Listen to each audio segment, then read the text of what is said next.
Thank you for participating in today's meeting.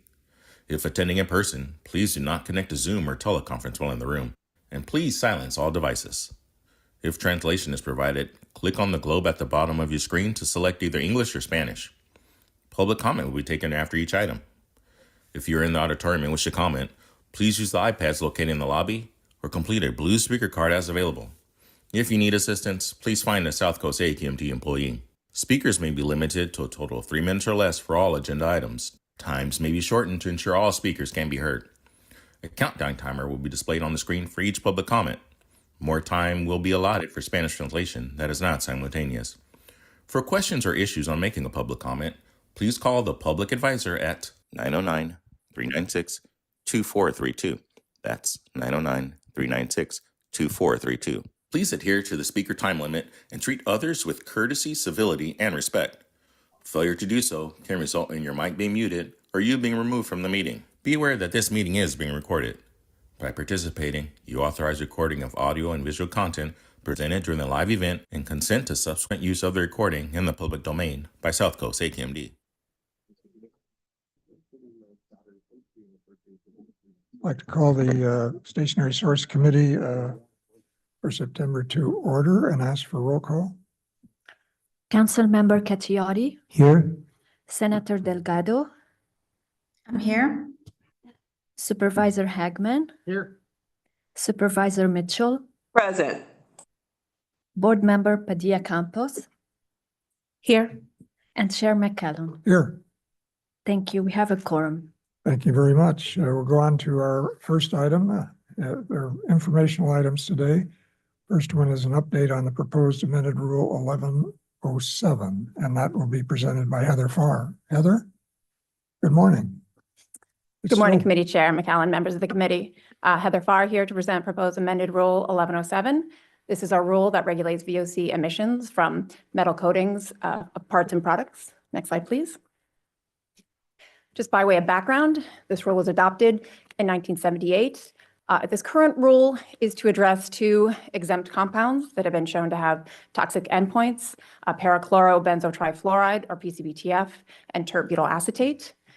This rule amendment will partially implement a control measure from the 2022 AQMD. Next slide, please. Just by way of background on the exempt compounds, there are certain solvents that have low photochemical reactivity, so they don't produce a lot of ground level ozone. So they become exempt from the definition of a VOC. Many manufacturers have relied on these compounds to meet the VOC limits in several of our rules. And about a decade ago, there was some concern about some of these compounds. We drafted a white paper and presented to this committee. And in 2017, we were directed to really prioritize lowering toxicity, even over VOC reductions. And so the California Office of Environmental Health Hazard Assessment, OEHA, did finalize assessments on TBAC and PCBTF in 2018 and 2020, and they did just determine that they do have a high cancer potency. Next slide, please. So when it comes to the use of PCBTF and TBAC in our 1107 compounds, we have verified that about 5 out of the 22 categories, they really do rely on the PCBTF to meet our VOC limits. There really are no readily available drop-in solvent replacements or other coatings that they could transition to. So there will really need to be a reformulation timeline for the manufacturers to formulate out of these toxic compounds. Next slide, please. So this shows the different categories that we're looking to address and the timelines for phase out. We're looking at about a 5-year period to phase out for several of the compounds, for the coatings. For military and camouflage, we were asked for an additional year. There are additional certifications and hoops that have to be jumped through for those kind of coatings. We're giving those 6 years.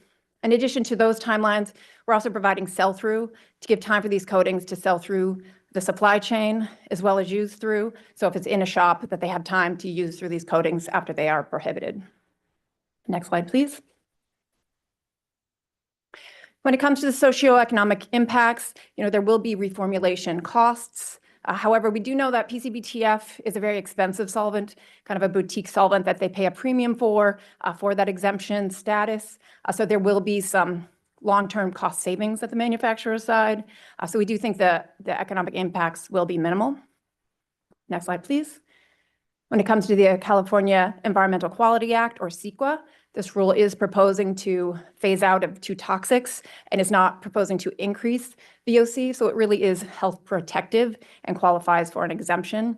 So a notice of exemption will be prepared. So next slide, please.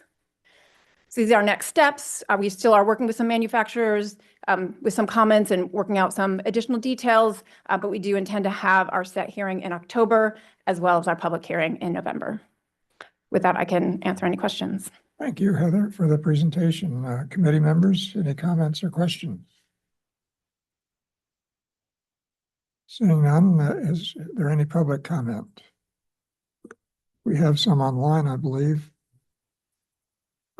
Our first speaker is Sharon Frank. Sharon, go ahead. You have 3 minutes.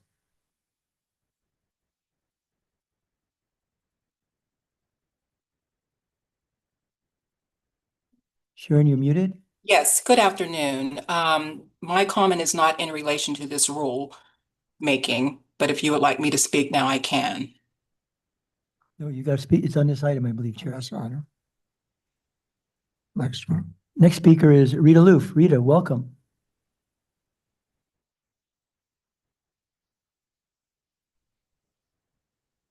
Thank you. Good morning. Rita Loof, Director of Environmental Affairs for RATIC International. We submitted written comments to staff on Rule 1107. According to staff, the proposed rule will seek to phase out two toxic compounds, PCBTF and TBAC. UV-EB LED materials are not formulated with PCBTA or TBAC, and therefore RATIC urges the district to provide regulatory flexibility for UV-EB LED processes.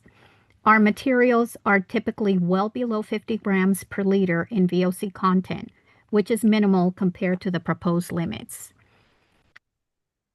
An exemption would be an incentive for businesses to voluntarily choose UV-EB LED technology, resulting in additional emission reductions for the district. Additionally, Section F5, multiple test methods, does not specify a method for energy curable materials. The Environmental Protection Agency has recognized that due to the very low VOC content of our materials, the traditional EPA method 24 is not suitable. Neither the EPA or the district have been able to develop a method that would accurately measure the very low levels of volatiles in our products. This leaves our companies in test method limbo. The problem is made worse by the labeling provision in Section M of the rule, which requires manufacturers to list a VOC content, but yet there is no specified method for us. Since the impetus of the labeling requirements and the requirements of this rulemaking is to ensure that coatings are free of PCBTF or TBAC, we urge the district to spare UV-EB LED materials of these requirements. Thank you. Thank you, Rita. Thank you. Could I ask staff to respond to Rita's comments? Sure. I just would like to point out that for UV curable or energy curable coatings, there are test methods. Method 24 does have a test method for UV curable. It's called ASTM method D5403. What she is referring to are these very thin filmed coatings, a kind of a niche within a niche. So for those very thin film coatings, there is not an appropriate test method. But as we stated before, those manufacturers could rely on formulation. They know what they put into the coating, so they can calculate what that coating VOC is, which is what many manufacturers of coatings do. And our final speaker for public comment is Bill Quinn. Bill, go ahead, please, and welcome. Thank you. My name is Bill Quinn, California Council for Environmental and Economic Balance. We also submitted a comment letter on this rule. We've been working very closely with staff. We have even additional meetings set up next week. Our main concern is that we want to make sure that there is sufficient time to find suitable replacement products for these products that are being phased out. And a concept we're working with on staff that's looking good with staff is to have a technology assessment perhaps in 3 years or so before these deadlines kick in, to just make sure that there are products out there that are suitable replacements. Again, staff is doing a great job on this, and we're supportive of their efforts and really thrilled that they're working with us on these remaining issues. Thank you. Thank you, Bill. And that concludes our public comment, Mr. Chair. Thank you. Committee members, Padilla Campos. Thank you. Just to the question, was wondering how we came up with a 5-year term? So we work with the coatings manufacturers. They're really the ones that can tell us how long it's going to take and what VOC limits they think they could formulate to. So they are comfortable with a 5-year timeline, but staff is talking to SEEB in the consideration of including a technology check-in to make sure that everything is going, as planned. Thank you. Any other comments or questions from committee I'll members? move item 1. Receive and file. Very good. Since this is receive and file, if you will, we'll move on to our next item, which is an update on the proposed amended rule 1469. Be presented by Dr. Chung.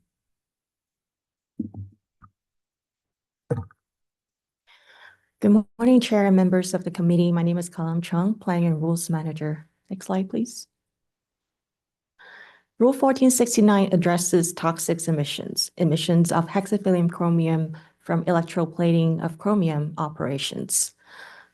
Electroplating is a process where parts are dipped into a tank of chemical solutions where a layer is then deposited onto the parts. And when that tank of chemical solution include chromium, that's chromium electroplating. The picture on the right shows an example of a chromium plating tank. And when it's heated or when there's bubbling, and if that solution contains hexavalent chromium, then that's chromium. The chromium emissions could be airborne and they will become air emissions. And that's the part that we would like to control and reduce. Hexavalent chromium is one of the worst air toxics. It's a very potent carcinogen, and there's a series of rules in South Coast AQMD that reduces its emissions. Currently, there are 72 facilities that conduct chromium electroplating in South Coast AQMD, and they could be categorized into 2 groups. The first group is decorative plating, and as the name implies, they're done to add a decorative layer onto the parts to make it shine, to make it achieve its desired color, and it's done mostly for automotive parts and bathroom fixtures. The other group is functional plating, which is done to add a functional property to the parts, making it stronger, harder, or more resistant to corrosion. And that application is mostly for aerospace or military purposes. Next slide. Thank you. And because hexavalent chromium is such a potent carcinogen, there are multiple layers of regulations. On the federal level, the EPA has adopted NESHA, the National Emission Standards for Hazardous Air Pollutants. And on the state level, ARB has adopted the Chrome ATCM, the Chrome Air Toxics Control Measure. And locally, we have Rule 1469. Typically, local rules in South Coast AQMD are either equally stringent or more stringent than state or federal regulations. However, ARB has amended its ATCM back in 2023, including requirements such as the phase-out of hexavalent chromium, as well as lower emission limits. And Rule 1469 will be less stringent than the state ATCM beginning January 1st of 2026. State law requires that we either implement the ATCM or adopt a local rule that is at least as stringent as the ATCM. And that's what brings us here today. We're amending Rule 1469 to align with the state ATCM. The rulemaking process went through a very comprehensive public process. We've had 2 working group meetings as well as a public workshop. We've also issued 2 regulatory advisories, which are notifications to facility operators to let them know that we're planning to amend the rule to align with the ATCM, and also to remind them of the upcoming compliance requirements of the ATCM. In addition, we've performed a lot of outreach for incentives to help facility to transition away from the use of hexavalent chromium. Currently, we're implementing 3 transition incentive projects under the CAP funds, the Community Air Protection Funds. In addition, the state has also approved $10 million of incentive program back in 2023, and more transitions could happen. That $10 million incentive program, they just opened applications in early September. So facilities who are interested in transitioning to cleaner alternatives, they could start applying for the incentive funds. Here on slide number 5, it shows the proposed requirements that are aiming to align with the ATCM. The table is a little bit busy, but the column on the right, it shows all the proposed requirements that we're currently proposing to align with the ATCM. At the top, there are some general requirements. The ATCM does not allow for a new facility to use hexavalent chromium, so we're incorporating such provisions in the proposed amended rule. Also, the ATCM strengthened the storage requirements for waste. Currently, Rule 1469 requires those waste to be stored in closed containers. The ATCM added a secondary requirement that requires this waste to be stored in an enclosed storage area. So we're incorporating such provisions in the proposal. For decorative plating facilities, there is a phase-out date. The ATCM requires the phase-out of the use of hexavalent chromium in decorative plating starting 2030. The timeline of 2030 is for those that have building enclosures, which are the facilities in South Coast, they do have building enclosures. So we're incorporating that timeline in the proposed amended rule. Functional plating facility, they're subject to requirements at the bottom of the table. They're also subject to a phase-out, and the default phase-out date is listed in the ATCM is 2039. However, it's pending on 2 technology reviews that will be conducted by ARB in 2032 and 2036. And because of that, our proposal is to reference the ATCM in the phase-out date. So in the case that the state decided to postpone their phase-out, the rule will automatically point to that later date. The ATCM has also made the emission limit more stringent and also increase the source test frequency. So these requirements will kick in January 1st, 2026, and those are incorporated in the proposed amended rule. In order to implement the ATCM, AQMD staff would have to evaluate their operations. Facilities that are subject to the lower emission limit, they would have to submit permit applications so that their lower emission limit is reflected in the permit. And that will also allow AQMD staff to perform an engineering evaluation to ensure that their operations are in compliance with the new lower emission limit. This slide number 7, it shows the proposed requirements that are separate from the ATCM. We're adding a labeling requirements for tanks that are currently going through their permit application process. We're also prohibiting certain activities to prevent fugitive emissions. In particular, staff observed recently that operators might be walking or standing on containment devices that are used to capture hexavalent chromium materials.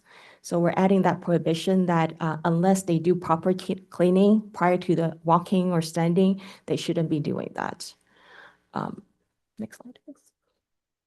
There are 3 key remaining issues for this rulemaking. The first key remaining issue is regarding stakeholders' comment on modifying permits to incorporate the new emission limit. They think it's not necessary, and they're going to impose additional cost on facilities.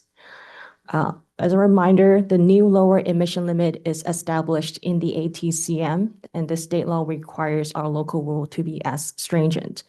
So proposed amended Rule 1469 need to reflect that new lower emission limit.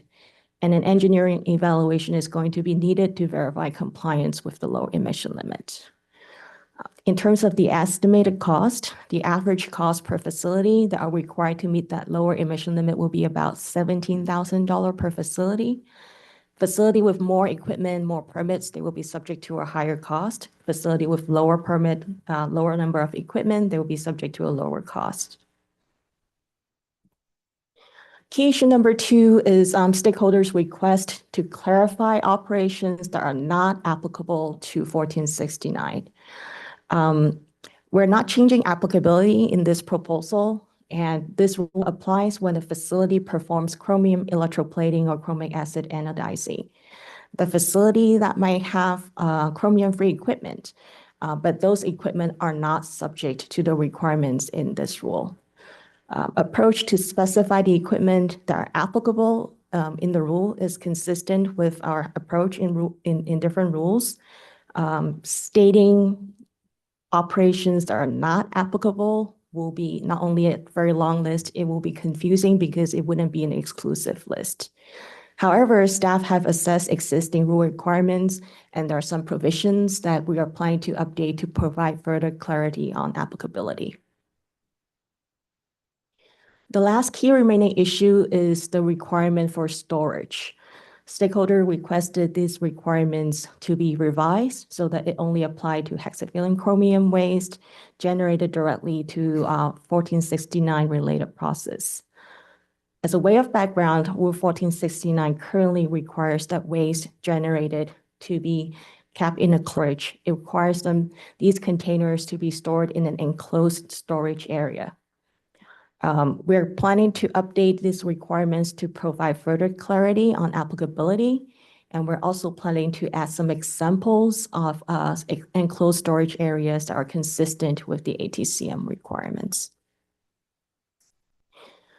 In terms of California Environmental Quality Act, this is a project that is subject to CEQA, and but there are 2 parts of this rulemaking. The first part is to align the requirements to the Chrome ATCM, and the environmental impacts of the Chrome ATCM were already analyzed in the environmental analysis that were certified by CARB back in, there's a typo here, May 25th of 2023. So what we're planning to do here is to analyze the impacts of the requirements that are separate from the Chrome ATCM, such as the labeling requirements. And for those requirements, we're not anticipating any significant environmental impacts, and a notice of exemption will be prepared. Next slide, please. And similarly, for the Chrome ATCM, there are a lot of new requirements, including phase out, increasing source test frequency, and those cost impacts have been addressed by the state's rulemaking, and they will not be included in the assessment in the social economic impact assessment of proposed amended Rule 1469. For the separate requirements that the labeling, they're anticipated to be very minimum costs. And so we're planning to have a set hearing in October with a public hearing in November. And I'm happy to, and that concludes my presentation, and I'm happy to take any questions. Thank you, Dr. Chung. Any questions from committee members? Kachiati. Thank you, Mr. Chair. Dr. Chung, in the second slide, the background, he mentions 30 decorative plating facilities, automotive, bathroom fixtures. Remember many years ago when we used lead paint, people said off-gassing from the paint, even new mattresses, depending from aldehyde chemicals. Since this is so dangerous, once you get those new shiny bathroom fixtures for your shower or sink faucet, is there any off-gassing? I was just curious. So many materials have off-gassing. This is so dangerous. Once it's finished, there's no off-gassing at all? I think this rule, that's a great question. I think the rule addresses emissions during those facilities from processing when there is from the tanks or from the waste handling. We're not aware of continue off-gassings of these emissions when they're done and where they're being used in the households. I can add on, Jason Haspel, Deputy with Engineering and Permitting. The emission mechanisms happen from the bath and the bubbling as gas evolves. When it is placed on an actual part, it's a metal. There's no off-gassing from that. The bumpers themselves, when it's a shiny metal, it changes to straight chromium, not hexavalent chromium at that point. There's other forms of that, but it's not the same. It's not an off-gassing mechanism. Thank you. So you're safe in the shower. Any other comments or questions from the committee? Seeing none, this is a receive and file item. We'll go on to we have 3 written reports. Is there any need to pull any of those for discussion? I have a speaker here for item number 3. Very good. Go ahead.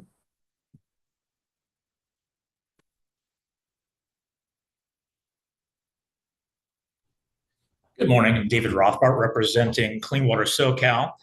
I'm also a member of the Permit Streamlining Task Force. Want to appreciate the effort staff has made on permit streamlining and really appreciate the leadership by Chair Delgado and the board to support permit streamlining with the idea of finding ways to issue permits faster so we can get emission reductions.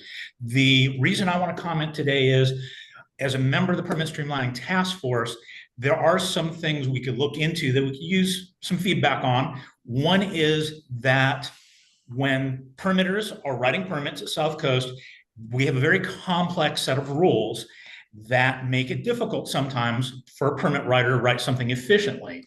And what I was hoping to do is get a dialogue started as far as maybe looking at some rules that may be inefficient and opening them up for the purpose of streamlining them to make it easier on permitting staff, easier on enforcement, and be able to get permits issued faster. An example of that is the research permit. Rule 441 is a rule that was last amended in 1976. Some of my members want to research clean options, and right now it's actually harder to get a research permit for a short-term research project because we haven't updated this rule. So that's one example of something that may help out to get quicker permits and actually reduce emissions. Another, you may remember the 1133 composting series that we need to bring back, but that's another example of a set of rules that really need to be updated to be streamlined to make it easier on the permitter writing the permit.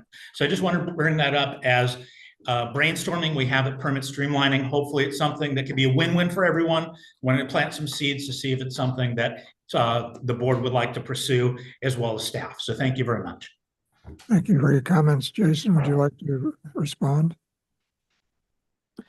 Thank you, Chair. As Mr. Rothbart mentioned, this has been a item that has been discussed in our permit streamlining task force multiple times, identifying hurdles in, I would say, very old rules. Some are 50-year-old rules that don't necessarily envision what current day operations that we're permitting involve.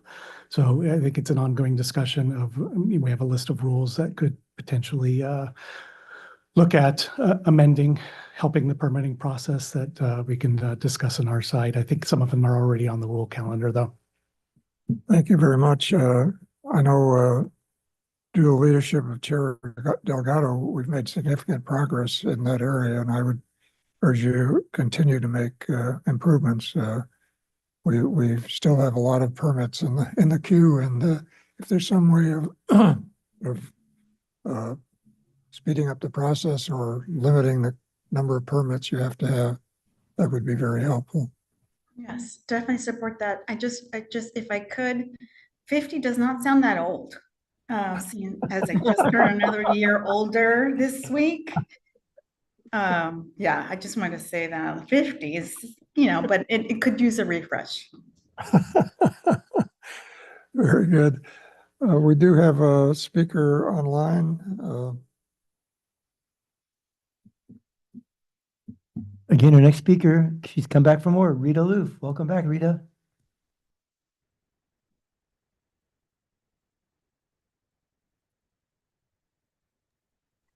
Thank you. I was actually requesting to speak on 1469, which was item 2. Okay. RadTech submitted written comments to staff on 1469. UV, EB, LED materials do not contain chrome and can be used in some operations as potential replacement for conventional materials.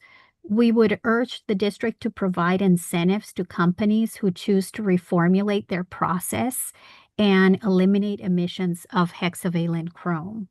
PAR 1469 applies to, quote, the owner. Thank you very much, Rita. Call for public comment on the written reports 3 through 5. Do we have any public comment? Seeing none, we'll move on to our other matters. Other business? Seeing none, go on to our general public comment for items not on the agenda but under the purview of this committee. Raise your hand. We have one. One speaker, Mr. Chair. It looks like Sharon Frank. Welcome, Sharon. We got 2 speakers. You've got 3 minutes. Go ahead. Thank you. Good afternoon, committee members. Can you hear me? Yes. I appreciate the opportunity of you letting me speak here and provide a public comment. I am the Vice President of Environmental Health and Safety for Bowerman Power, which is a subsidiary company of Montauk Renewables, Inc. Bowerman Power is proposing to build and operate a renewable natural gas facility at the FR Bowerman landfill in Irvine, California. We are concerned, as the reason for this comment, that there are inconsistencies in the South Coast AQMD's essential public service definition contained in Rule 1302 as it relates to Bowerman Power's RNG renewable natural gas facility. This is a beneficial use facility. South Coast AQMD has sent us a written determination that the renewable natural gas facility does not constitute an essential public service. And if I can just direct you to the definition of essential public service, it includes the construction and operation of a landfill gas control and or processing facility. And South Coast AQMD has said we are not eligible to receive emission reduction credits from the priority reserve. Bowerman Power believes that the renewable natural gas facility qualifies to meet the definition of essential public service under this regulation, under this rule, and we believe that we should be granted emission reduction credits from the priority reserve. That concludes my comment, and I thank you for the opportunity to hear our comments. Thank you, Ms. Frank. Final speaker is Harvey Etter. Harvey, welcome back and go ahead.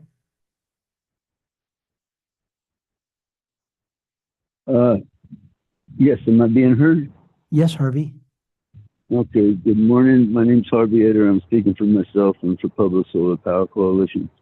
I'd like to wish everyone a happy Hebrew New Year's. Lashana Tova, Yud It's the year 50.